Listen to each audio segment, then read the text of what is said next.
Καλώς ήρθατε στο πρώτο βίντεο που κάνω στο κανάλι μου. Θα σας δείξω σήμερα μια στρατηγική που χρησιμοποιώ και εγώ ο ίδιος. Ονομάζεται Rainbow. Βασίζεται σε 3 δείκτες. Λοιπόν, πιστεύω είναι εύκολη για αρχάριους. Απλή, κατανοητή.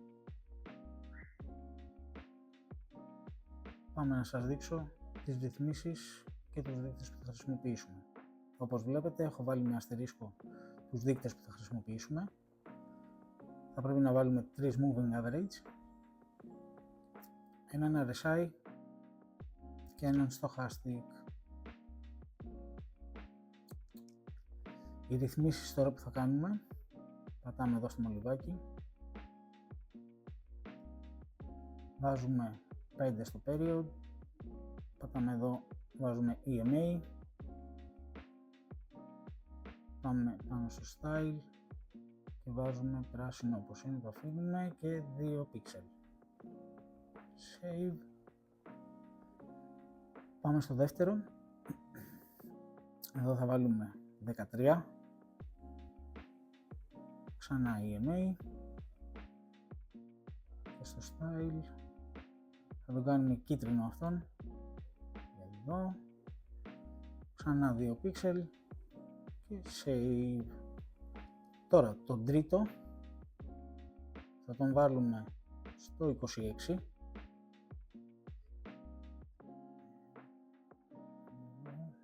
EMA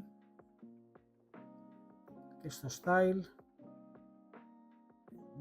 θα το κάνουμε κόκκινο και 2 pixel. Save και εδώ.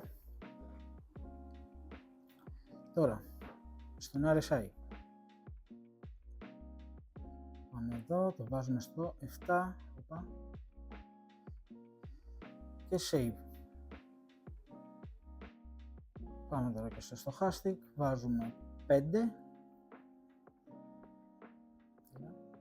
Ωραία. Το βάζουμε EMA και αυτό, παράλληλα να το ξεχάσω, και save. Λοιπόν, κανονικά κεριά χρησιμοποιούμε, το time frame το βάζουμε στο 1 λεπτό και χρόνο λήξης το έχουμε στο 1 λεπτό. Είναι απλό, κατανοητό, φροντίστε να έχετε τις ίδιες ρυθμίσεις με αυτές που βάζω εγώ. Θα σας εξηγήσω στην πορεία πώς διαλέγουμε την κάθε θέση. Κάπου εδώ να αναφέρω ότι αν θέλεις να έχεις καθημερινά οικονομικά νέα, ανάλυση της αγοράς, μικρά tips σχετικά με το trading ή ακόμα και να πάρεις μέρος στα session που κάνουμε, μπορείς να πατήσεις το link που θα αφήσω κάτω στην περιγραφή και να μπεις στο κανάλι μου στο Telegram. Εκεί θα βρεις όλες τις πληροφορίες.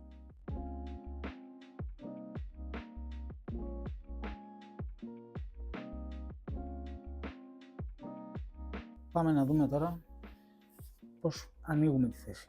Θέλουμε να δούμε ο EMA 5 να κάνει cross στους άλλους δύο, είτε καθοδικά είτε ανωδικά. Στο παράδειγμα μας είναι καθοδικό.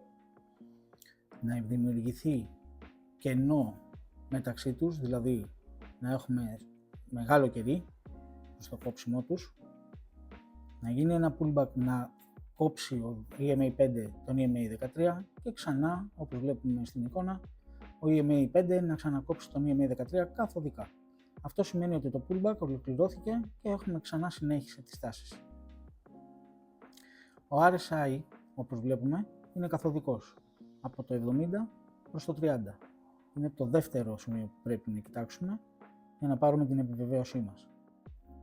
Και το τρίτο είναι ο stochastic και όπως βλέπουμε έχει κάνει cross και κατεβαίνει από το 80 προς το 20.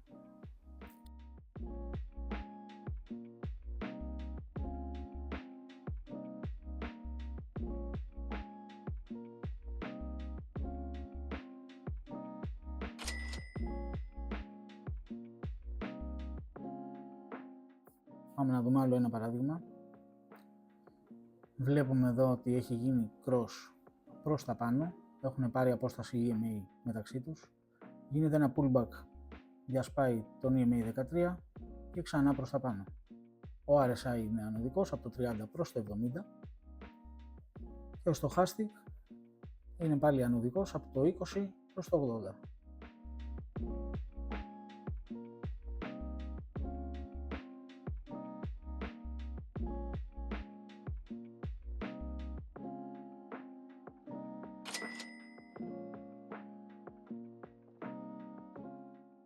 Πάμε να δούμε άλλο ένα παράδειγμα. Βλέπουμε σε αυτό το σημείο έχει γίνει cross ξεκάθαρα προς τα κάτω. Το pullback ολοκληρώνεται με το κόψιμο του EMA13 και ξανά επιστρέφει προς τα κάτω. Ο RSI είναι καθοδικός από το 70 προς το 30 και ο Stochastic πάλι και αυτός καθοδικά από το 80 προς το 20.